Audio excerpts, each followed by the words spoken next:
Thousands of immigrants from Central America are currently traveling together en route to the United States. Most of those making the journey are traveling by foot, and many are from the city of San Pedro Sula in Honduras, which has one of the highest murder rates in the world.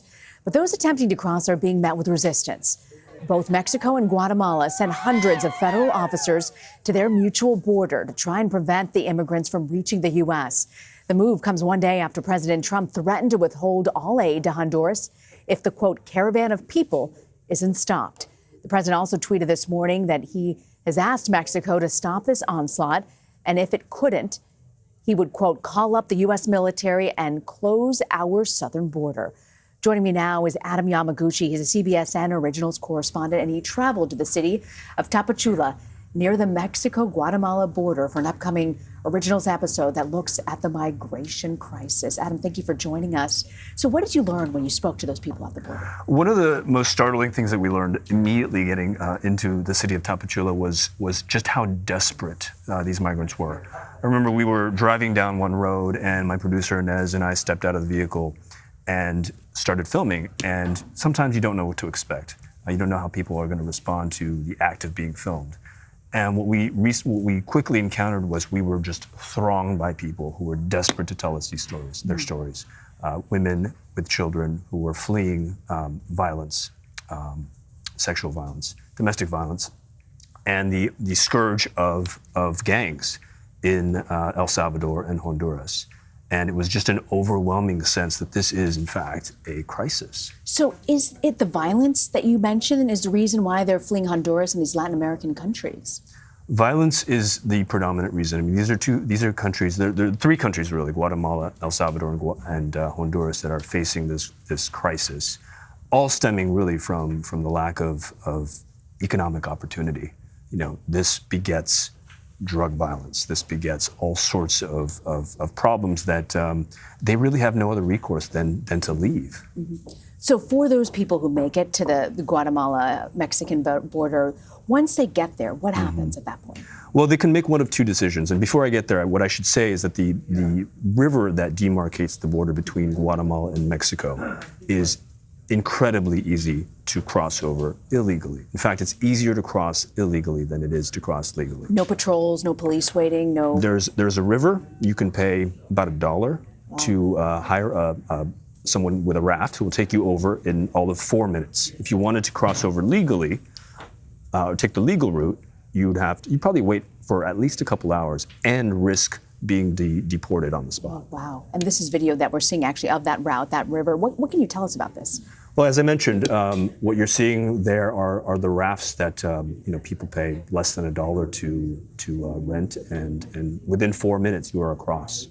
And it was startling for us to see that, just the ease of movement across this border here.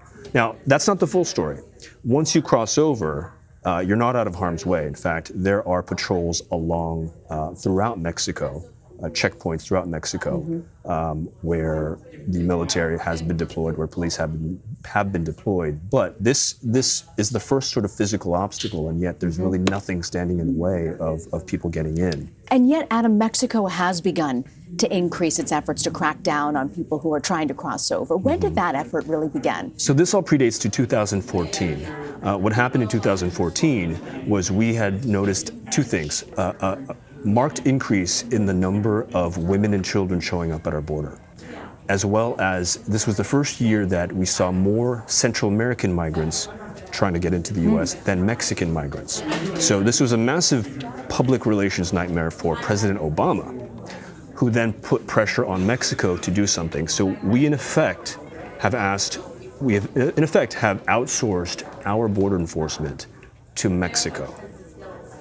With the understanding that if Mexico controls the flow of Central Americans, that's the first stopper, the first filter. then we'll have fewer women and children to deal with at our border. We saw that tweet by President Trump threatening to cut funding to these Central American countries. How are these governments responding? Do they take that threat seriously? They do take these threats seriously. We're talking about countries that on average get about $150 million in aid from the U.S. in years past. Now the pledge this year for fiscal 2018 is far lower than that. It's about $60 million for Honduras. Still a sizable chunk of money. The problem, though, and this really could blow back in our faces in the coming years, is, I talked about economics being one of the primary drivers of violence, the lack of opportunity. Well, without this aid, this is only going to compound the problems that essentially compel people to leave in the first place.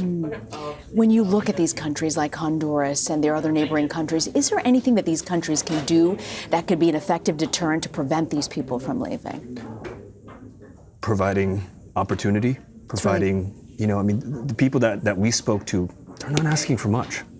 They want to provide for their kids. They want to make sure that their kids can go to school, get educated, have futures, not get shot down.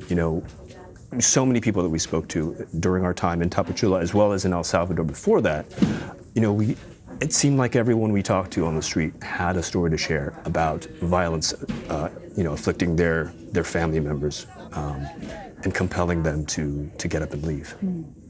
And yet these countries still can't provide for these people. Yeah. Adam, I look forward to watching more. Thank you very much. Adam Yamaguchi with CBSN Originals. Thank you, Adam.